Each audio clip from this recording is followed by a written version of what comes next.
warga sipil yang tak berdosa menanggung beban paling pedih dari kekejaman agresi militer Belanda I.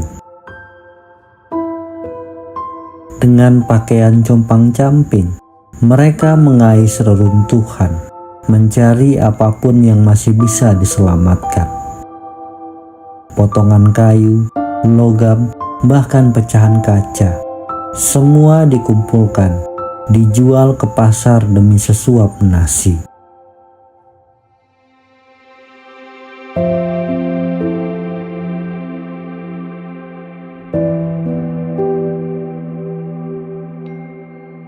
Di balik reruntuhan, terdengar dentang belencong yang diayunkan. Suara besi menghantam batu, memecah keheningan kota yang porak-poranda. Di penjara, tubuh-tubuh kurus para tahanan diperiksa. Wajah mereka pucat, mata mereka sayu. Derita penjajahan tergambar jelas pada tubuh mereka.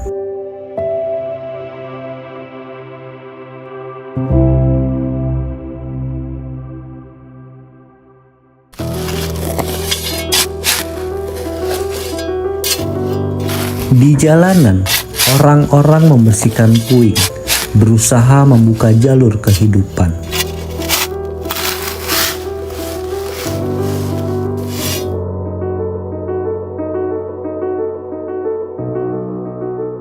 Sementara itu, barisan panjang warga kelaparan menunggu makanan. Hanya tersedia nasi aking untuk mereka, dan mereka melahapnya dalam wadah kaleng-kaleng bekas.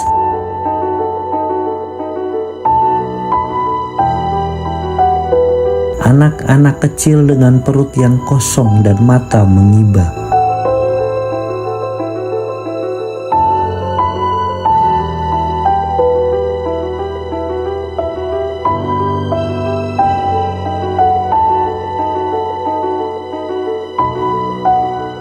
Tentara Belanda tampak ikut membersihkan puing-puing. Namun di balik itu semua tersimpan ironi. Mereka yang merusak, kini mereka pula yang berpura-pura membenahi. Meski dihantam perang, denyut kehidupan tetap mencari jalan. Pasar kembali ramai. Orang-orang berdagang dengan apa yang tersisa.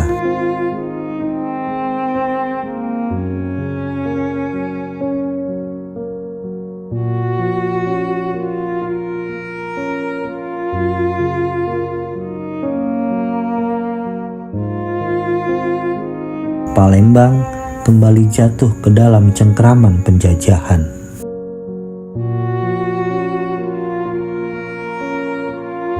Demikianlah wajah kota Palembang. Di tepi Sungai Musi, Palembang yang dulu makmur, kini semuanya hancur.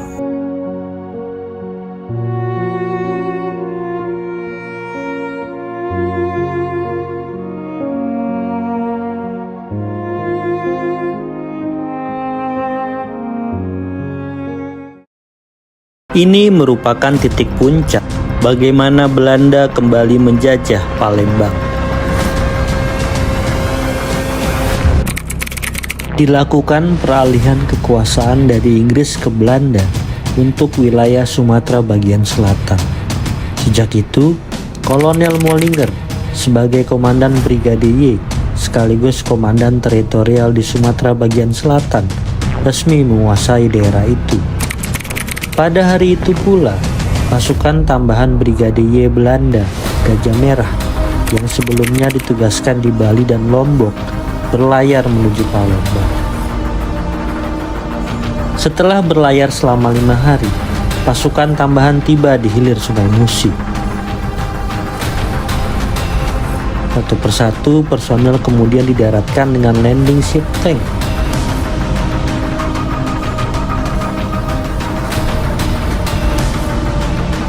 Dilakukan peralihan kekuasaan Inggris kepada Belanda dari Letkol Wils, pimpinan Resimen Gurkha keempat Inggris, kepada Letkol Van Beek, di benteng Kutubezak.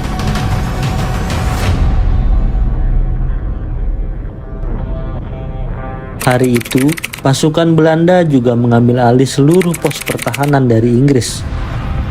Lalu pos-pos pertahanan itu langsung diisi untuk mengamankan Palembang dan sekitarnya dari serangan tentara Republik Indonesia.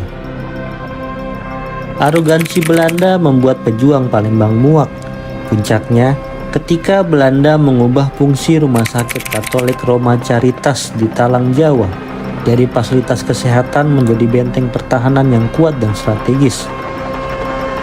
Peralihan fungsi ini sudah dipikir masak-masak oleh Belanda. Lokasi Rumah Sakit Caritas yang terletak di atas bukit memudahkan Belanda untuk mengawasi pergerakan rakyat Palembang yang akan membahayakan mereka. Selain itu, pendudukan Rumah Sakit Caritas juga memudahkan hubungan Belanda dalam menuju Talang Betutu dan Talang Semut. Tindakan Belanda ini menjadi salah satu pemicu perang. Pejuang Palembang merasa dikhianati Inggris karena sebelumnya mereka telah menyerahkan pengelolaan Rumah Sakit Caritas kepada Inggris semata-mata demi tujuan kemanusiaan, tetapi kemudian disalahgunakan oleh Belanda. Insiden pertama yang mengawali perang datang dari bangsa Indonesia. Sekitar jam 9 malam, 2 granat tangan dilemparkan ke arah truk Belanda yang sedang melewati jalan Talang Jawa Baru. Kejadian ini membuat 2 orang tentara militer Belanda tewas seketika. Insiden ini berkembang dalam bentuk serangan terbuka terhadap kedudukan Belanda di beberapa tempat di dalam kota Palembang. Setelah dibujuk Kolonel Mollinger, Presiden Palembang M. Isa turun tangan meredakan situasi pada 31 Desember 1946. Namun provokasi pasukan Belanda membuat para pejuang tidak kunjung beranjak dari pos pertahanan masing-masing, walaupun gencatan senjata sudah diserukan. Akibat insiden-insiden tersebut menjadikan konflik antara Belanda dan Indonesia tidak dapat terelakkan.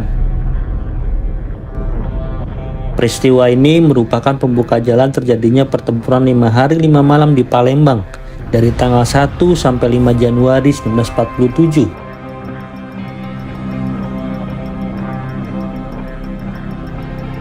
Menjelang hari kelima pertempuran, setelah kekurangan pasukan logistik dan amunisi, kedua belah pihak mengadakan pertemuan antara pimpinan sipil dan militer mereka dan memutuskan untuk melakukan gencatan senjata. Perundingan itu menyepakati bahwa pasukan Indonesia dan Laskar Rakyat akan mundur sejauh 20 km dari pusat kota Palembang dan hanya menyisakan Angkatan Laut Republik Indonesia di dalam kota. Ini adalah dokumentasi kehancuran kota Palembang setelah pertempuran 5 hari 5 malam dengan Belanda.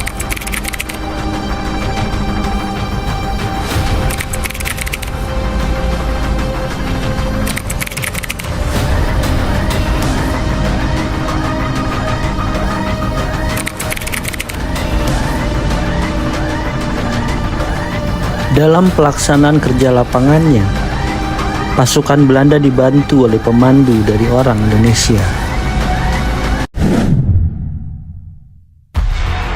Setelah berlayar selama 4 hari, pasukan Brigade Y Belanda Gajah Merah tiba di hilir Sungai Musi.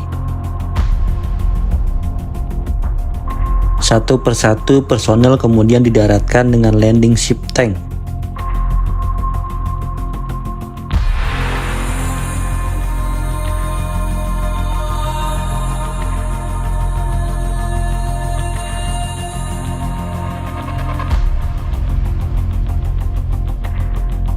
Sebelumnya, Brigade Y ditugaskan untuk menguasai Bali dan Lombok.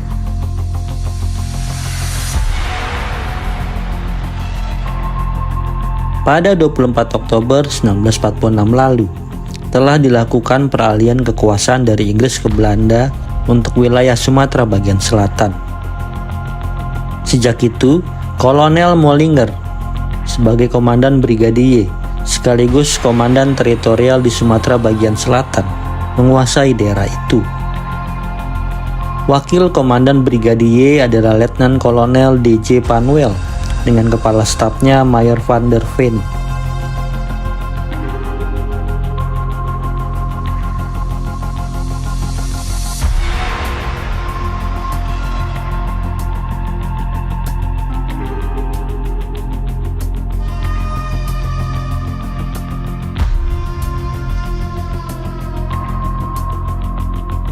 Pasukan Belanda ini sekaligus bertugas melindungi pemerintahan sipil Belanda, Nika, di Palembang,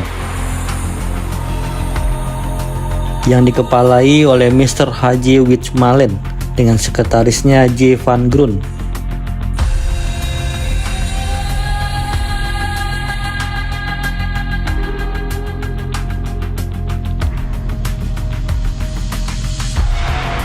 Markas Brigadier berkedudukan di Talang Semut dengan pusat pertahanan di Benteng Kuto Besak yang sebelumnya menjadi markas besar tentara Inggris.